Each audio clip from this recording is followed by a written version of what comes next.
துளாராசிகார அன்பர்கள் அனைவருக்கும் எனது அன்பு கலந்த தமிழ் புத்தாண்டு நல்வாழ்த்துக்கள். நான் உங்கள் அஸ்ட்ரோ சின்னதுரை, புளிமிசை கூத்தூர், பெரம்பலூர் மாவட்டம். நிகழும் மங்களகரமான விஸ்வாவசு வருடம், அதாவது தமிழ் வருடம், விஸ்வாவசு வருடத்துடைய முதல் மாதம் சித்திரை மாதம். துளாராசிக்காரர்களுக்கு எப்படிப்பட்ட கிரக நிலைகள் இருக்கிறது, அதனால் என்ன பலன்கள் ஏற்படும் என்பதை பற்றி இந்த காணொலியிலே பார்ப்போம். இதுபோன்று தொடர்ந்து தமிழ் மாத ராசி பலன்களை தெரிந்து கொள்ளவும், ஜோதிட தகவல்களை தெரிந்து கொள்ளவும் நமது சேனல் அஸ்ட்ரோ சின்னதுரையை சப்ஸ்கிரைப் செய்து கொள்ளுங்கள், லைக் பண்ணுங்க, நண்பர்களுக்கு ஷேர் பண்ணுங்க. அதாவது சூரியன் மேஷ ராசியில உச்சமாகி செஞ்சிருக்கக்கூடிய காலம்தான் சித்திரை மாதம். இந்த சித்திரை மாதம் 10ஆம் தேதி பார்த்தீங்கன்னா வாஸ்து நாள். அதாவது வருஷத்திலே 8 நாள் தான் வரும். இந்த சித்திரை மாதம் வாஸ்து நாள். அன்றைய தினம் பூமி பூஜை, அதாவது கிரக ஆரம்பம் செய்வதற்கு மிகச்சிறப்பான நாள். சித்திரை மாதம் 17ஆம் தேதி அட்சய திருதி, எல்லாருக்கும் தெரியும். தங்கம் வாங்கக்கூடிய நாள். அதாவது அன்னைக்கு புதுசாக தங்கம் வாங்கும் பொழுது இந்த வருடம் முழுவதும் தங்கம் சேர்ந்து கொண்டே இருக்கும் அப்படிங்கிற நம்பிக்கை. அதே போல் பார்த்தீங்கன்னா அன்றைய தினம் கௌரி அம்பாள் வழிபாடு செய்வதற்கும் சிறப்பான நாள். அதே போல் பார்த்தீங்கன்னா சித்திரை 29ஆம் தேதி சித்ரா பௌர்ணமி, சித்திரகுப்த பூஜை. நம்மளுடைய கணக்கு வழக்கெல்லாம் பார்க்கக்கூடிய எமனுடைய கணக்காளர், அவருக்கு பூஜை செய்யக்கூடிய நாள். அவரவர் இஷ்ட தெய்வத்திற்கு விரதம் இருந்து வழிபாடு செய்யும் பொழுது அதாவது அவங்க ஏதாவது நடக்கணும் அப்படின்னு நினச்சிருந்தாங்கன்னா அந்த காரியங்கள் நடக்கும். நினைத்த காரியம் நினைத்தபடியே நடக்கும். சித்ரா பௌர்ணமி என்று விரதம் இருந்து இஷ்ட தெய்வத்தை வழிபாடு செய்யும் பொழுது. அடுத்ததாக பார்த்தீங்கன்னா சித்திரை மாதம் 31ஆம் தேதி குரு பெயர்ச்சி. அதாவது பார்த்தீங்கன்னா குரு பகவான் ரிஷப ராசியிலிருந்து மிதுன ராசிக்கு பெயர்ச்சி ஆகிறார். ஒரு வருஷத்துக்கு ஒரு தடவை குரு பெயர்ச்சி நடக்கும். இப்போ இந்த ரிஷப ராசியிலிருந்து மிதுன ராசிக்கு சித்திரை மாதம் 31ஆம் தேதி பெயர்ச்சி ஆகிறார். ஒரு வருட காலம் மிதுன ராசியில் சஞ்சரிக்க போகிறார். அது குரு பெயர்ச்சி பலனாக தனிப்பதிவாக பார்ப்போம். இந்த சித்திரை மாதம் என்பது பொதுவாக சொல்லுவாங்க இல்லையா, சித்திர அப்பன் தெருவில் நிற்பான். அப்படின்னா என்ன அர்த்தம்னா, இந்த சித்திரை மாதம் சூரியன் உச்சம். சூரியனுடைய அதிதேவதை சிவபெருமான். சிவபெருமானுக்கு விழா நடக்கக்கூடிய மாதம் சித்திரை மாதம். சிவபெருமான் தெருவிலே, அதாவது வீதியிலே வந்து அருள் கொடுப்பார், அருள் பாலிப்பார். அதனால சித்திரை அப்பன் தெருவில் நிற்பான் அப்படின்னு சொல்லுவாங்க. ஆனால் அந்த குழந்தை பிறக்கக்கூடாது அப்படின்லாம் கிடையாது. ஏன்னா இந்த சித்திரை மாதம் தான் ராமானுஜர் பிறந்தது. இந்த சித்திரை மாதம் தான் நவகிரகத்தில் புதன் பிறந்தது. இந்த சித்திரை மாதம் தான் ஆதிசங்கரர் பிறந்தது. அதே போல் ஒருத்தர் பார்த்தீங்கன்னா ஆன்மீகத்தில் உச்சத்துக்கு போனாலும் சரி, அரசியலில் உச்சத்துக்கு போனாலும் சரி, மருத்துவத்துறையில் உச்சத்துக்கு போனாலும் சரி, அவருக்கு சூரியனுடைய அனுக்கிரகம் வேணும். சூரியன் உச்சமாக இருக்கக்கூடிய மாதம் இந்த சித்திரை மாதம். ஆக இப்படிப்பட்ட சிறப்பு வாய்ந்த இந்த சித்திரை மாதத்திலே துளாராசியாரை பொறுத்த வரைக்கும் உங்கள் ராசிநாதன் சுக்கிரன்.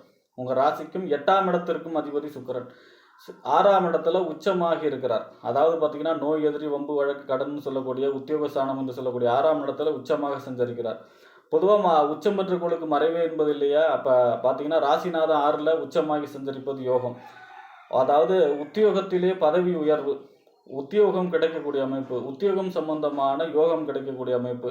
ஆனாலும் ஆரோக்கியத்தில் அக்கறை செலுத்த வேண்டும். ஒரு சில ஆரோக்கிய குறைபாடுகளும் ஏற்படுவதற்கு வாய்ப்பு இருக்கிறது. ஆரோக்கியத்திலே அக்கறை செலுத்த வேண்டும். அதே போல் பார்த்தீங்கன்னா 8ஆம் இடத்து அதிபதியும் அவர் தான். 8ஆம் இடத்து அதிபதி யாரில் இருந்தால் என்ன அர்த்தம்? விபரீத ராஜயோகம். கெட்டவன் கெட்டிடும் ராஜயோகம். எதிர்பாராத அதிர்ஷ்டம், எதிர்பாராத நன்மை நடக்கக்கூடிய அமைப்பாக இருக்கும். ஆக இந்த மாதம் முழுவதுமே 6ஆம் இடத்திலே உங்கள் ராசிநாதன் உச்சம் பெற்று சஞ்சரிப்பது யோகம். அடுத்ததாக பார்த்தீங்கன்னா உங்கள் ராசிக்கு 2க்கும் 7க்கும் உடையவர். 2ஆம் இடம் வாக்கு, தனம், குடும்பம், வருமானம் என்று சொல்லக்கூடிய 2ஆம் இடம். 7ஆம் இடம் என்பது கணவன் அல்லது மனைவி ஸ்தானம், நண்பர்கள் ஸ்தானம், கூட்டு தொழில் ஸ்தானம், சமூகம், வாடிக்கையாளர்களை சொல்லக்கூடிய இடம். இந்த 2க்கும் 7க்கும் உடையவர் யார் அப்படின்னா செவ்வாய் உங்கள் ராசிக்கு 10ஆம் இடத்துல இருக்கார். 10ஆம் இடத்துல நீச்சமாக இருக்கிறார். நீச்சமானாலும் 10ஆம் இடத்துல செவ்வாய் இருப்பது திக்பலம், வலுவான நிலை தான். அப்போ 2ஆம் இடமும் 10ஆம் இடமும் சம்மந்தப்பட்டதுன்னா 2ஆம் இடம் வருமானம், 10ஆம் இடம் தொழில், புகழ், அந்தஸ்து, கௌரவம்லாம் சொல்லக்கூடிய இடம். அப்போ ஏற்கனவே 6ஆம் இடத்துல சுக்கிரன் உச்சம்.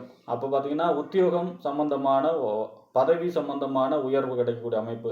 10ஆம் இடங்கிறது தொழில், 2ஆம் இடம் வருமானம். அப்போ 10-2 சம்மந்தப்பட்டுச்சுன்னா என்ன அர்த்தம்? தொழிலால் வருமானம் பெறக்கூடிய அமைப்பு, தொழிலை விரிவுபடுத்தக்கூடிய அமைப்பு, தொழில் சம்பந்தமாக வளர்ச்சி இருக்கக்கூடிய அமைப்பு. அதே போல் பார்த்தீங்கன்னா குடும்பத்தில் உள்ளவர்களும் தொழில் தொடங்கக்கூடிய அமைப்பு. இந்த மாதிரியான யோக காலமாக சொல்லப்படுகிறது. 10ல் செவ்வாய் இருப்பது, தொழில் இருப்பது தசம அங்காரகா அப்படின்னு சொல்லுவாங்க. 10ல் செவ்வாய் இருக்கும்போது அவ்வளோ யோகம். ஆனால் நீச்சமாக இருக்கிறார். முருகப்பெருமானை செவ்வாய்க்கிழமை தோறும் இந்த மாதம் வழிபாடு செய்யும்போது தொழில் சம்பந்தமான வளர்ச்சிகள், வருமானம் சம்பந்தமான பிரச்சனைகள் எல்லாம் தீரும். அதாவது தொழில் சம்பந்தமாக தொழில் முடங்கி இருந்தால் கூட இந்த நேரத்தில் தொழில் பிரமாதமாக நடந்து அதன் மூலமாக வருமானம் பெறக்கூடிய அமைப்பாக இருக்கும். 7ஆம் இடத்து அதிபதி 10ல் இருக்கும்போது 7ஆம் இடம் கூட்டுத்தொழில், 10ஆம் இடம் தொழில். அப்போ கூட்டு தொழில் யோகம். அதே போல் தொழிலை விரிவுபடுத்தக்கூடிய அமைப்பு, நண்பர்கள் மூலமாக தொழிலுக்கு ஆதாயம். அதே போல் பார்த்தீங்கன்னா தொழில் வாடிக்கையாளர்கள் ஸ்தானம் 7ஆம் இடம், 10ஆம் இடம் தொழில். அப்போ தொழிலிலே வாடிக்கையாளர்கள் பெருகக்கூடிய அமைப்பு, சமூகத்திலே ஒரு உயர்ந்த மனிதர்களுடைய அறிமுகங்கள் எல்லாம் ஏற்படக்கூடிய அமைப்பாக மிகச்சிறப்பான பலன்களை தர அமைப்பில் தான் செவ்வாய் இருக்கிறார். செவ்வாய்க்கிழமை செவ்வாயோட அதிதேவதை முருகப்பெருமான். முருகனை இந்த மாதம் செவ்வாய்க்கிழமையிலே வழிபாடு செய்யும்போது துளராசிக்காரர்களுக்கு தொழில் சம்பந்தமான வளர்ச்சி அபரிவிதமாக இருக்கும். அடுத்ததாக பார்த்தீங்கன்னா உங்கள் ராசிக்கு 9ஆம் இடம் என்று சொல்லக்கூடிய தந்தை ஸ்தானம், பாக்கியம், தொலைதூர பயணம் என்று சொல்லக்கூடிய 9ஆம் இடத்திற்கும் 12ஆம் இடம் என்று சொல்லக்கூடிய அயன சயன போகஸ்தானம், 9க்கும் 12க்கும் உடையவர் யாருன்னா புதன். புதன் 6ஆம் இடத்துல செஞ்சிருக்கிறார். 6ஆம் இடத்துல நீச்சமாய் செஞ்சிருக்கிறார். அங்கே ஏற்கனவே சுக்கிரன் உச்சம் நீசபங்க ராஜயோகமாக செஞ்சிருக்கிறார். அப்போ 6ஆம் இடத்துல புதன் இருக்கிறார் அப்படின்னா ஒப்பந்தம் கையெழுத்து விஷயங்கள்ல ரொம்பவும் கவனமாக இருக்கணும். தந்தையுடைய ஆரோக்கியத்தில் கவனமாக இருக்க வேண்டும். வெளிநாடு சம்பந்தமாக பாஸ்போர்ட் விசா அதெல்லாம் ஒரு தடவை 2 தடவை யோசித்து செய்கிறது நல்லது. ஏன்னா அதில் ஒரு சில குளறுபடிகள் ஏற்படலாம்.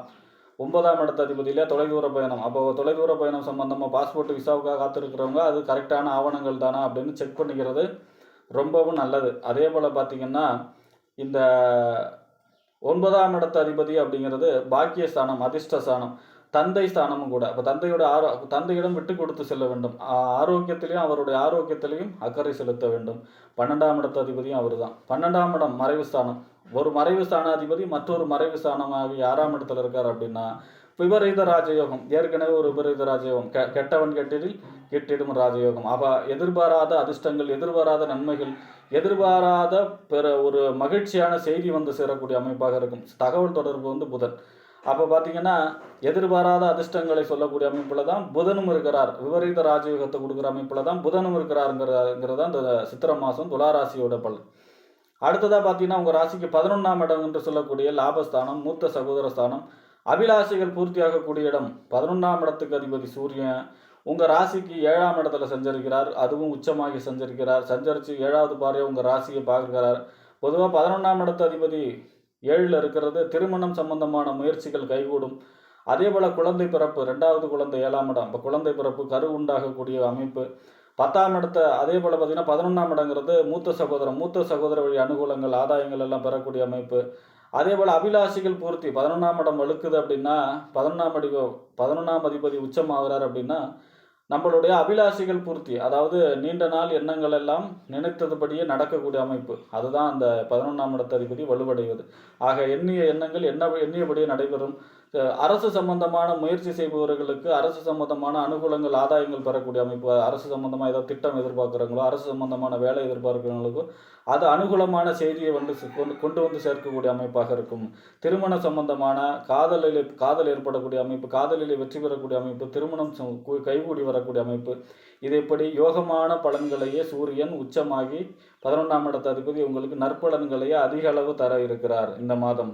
ஆக துளாராசியை பொறுத்த வரைக்குமே இந்த மாதம் பார்த்திங்கன்னா அதுவும் பார்த்திங்கன்னா புதனும் பார்த்திங்கன்னா உங்கள் ராசிக்கு 23ஆம் தேதிக்கு பிறகு 7ஆம் இடத்துல தான் சஞ்சரிக்க போகிறார். ஆக இந்த மாதம் விபரீத ராஜயோகம் அதிகமாக செயல்படுகிறது துளாராசியை பொறுத்த வரைக்கும். ஆக திடீர்னு எதிர்பார்க்காத நேரத்தில் எதிர்பாராத நன்மை நடக்கக்கூடிய மாதமாக சித்திரை மாதம் துளாராசிக்காரர்களுக்கு அமையும் என்று கூறி விடைபெறுகிறேன். நன்றி, வணக்கம்.